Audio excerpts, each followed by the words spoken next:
Roman kitchen blog YouTube চ্যানেলের পক্ষ থেকে নতুন একটি ভিডিও দেখার জন্য সবাইকে ওয়েলকাম করছি। আসসালামু আলাইকুম প্রিয় দর্শক, সবাই কেমন আছেন? আশা করছি সবাই ভালো আছেন, সুস্থ আছেন। আলহামদুলিল্লাহ, আমরাও সবাই ভালো আছি।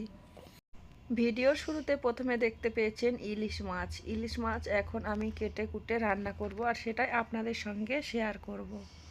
তাছাড়া আজকের দুপুরের কী রান্না বান্না হয়েছে আমার বাপের বাড়িতে, সেগুলোই আপনাদের সঙ্গে শেয়ার করব। ছোট্ট একটা ভিডিও আপনাদের মাঝে শেয়ার করছি, আশা করছি এই ভিডিওটি সম্পূর্ণ দেখবেন, আপনাদের ভালো লাগবে। অনেক দিন পরে বাপের বাড়িতে এসে নিজে হাতে মাছ কাটছি, আমার কাছে ভীষণ ভালো লাগছে। মাছ কেটে আমি শিল পাটায় মশলা বাটবো, সেটাও আপনাদের সঙ্গে শেয়ার করব, তো আপনারা পুরো ভিডিওটি দেখতে থাকুন। ভিডিওর কোনো অংশে যদি আপনাদের ভালো লাগে তাহলে অবশ্যই ভিডিওটিতে একটি লাইক দিয়ে দেবেন।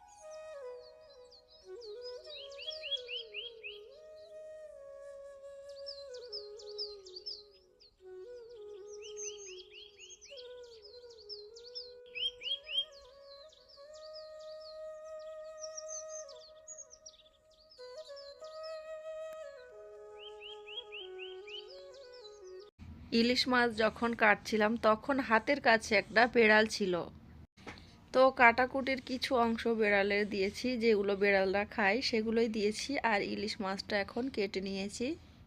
ইলিশ মাছটা আমার মা খুব সুন্দর করে ধুয়ে দিয়েছে, এখন আমি শিল পাটায় মশলা বাটবো। আজকে সর্ষে ইলিশ রান্না করব হাতে মেখে, তার জন্য প্রথমে আমি শিল পাটায় সর্ষে বেটে নিচ্ছি।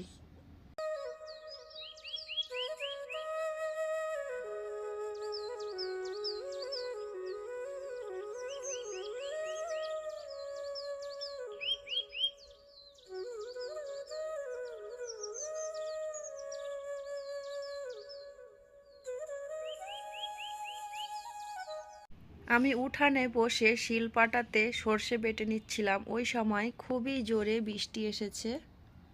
বৃষ্টি আসলে আমি কিন্তু উঠে এসেছি, কারণ বৃষ্টির সময় আমার প্রচণ্ড ঠান্ডা লাগে বৃষ্টিতে ভিজলে। বৃষ্টি হওয়ার কারণে উঠানটা ভিজে গিয়েছে, আর সরিষা বাটাটা একটু ঝোল মতো হয়ে গিয়েছে বৃষ্টির পানি পড়ে। প্রথমে ইলিশ মাছ দিয়েছি হাঁড়িতে, তারপরে পেঁয়াজ দিয়েছি, শিলপাটায় বাটা সরিষা দিয়েছি, হলুদ গুঁড়ো, লঙ্কা গুঁড়ো, তারপরে কাঁচা লঙ্কা দিয়েছি, অল্প পরিমাণে জিরে মরিচ পেস্ট, আদা রসুন পেস্ট আগে থেকে আমার মা ওগুলো পেস্ট করে রেখেছিল, ওগুলো দিয়েছি, আর সর্ষের তেল দিয়েছি। সব কিছু দিয়ে আমি হাতে মেখে রান্নাটা করব, তার জন্য আমি হাত দিয়ে খুব ভালোভাবে মাখিয়ে নিচ্ছি।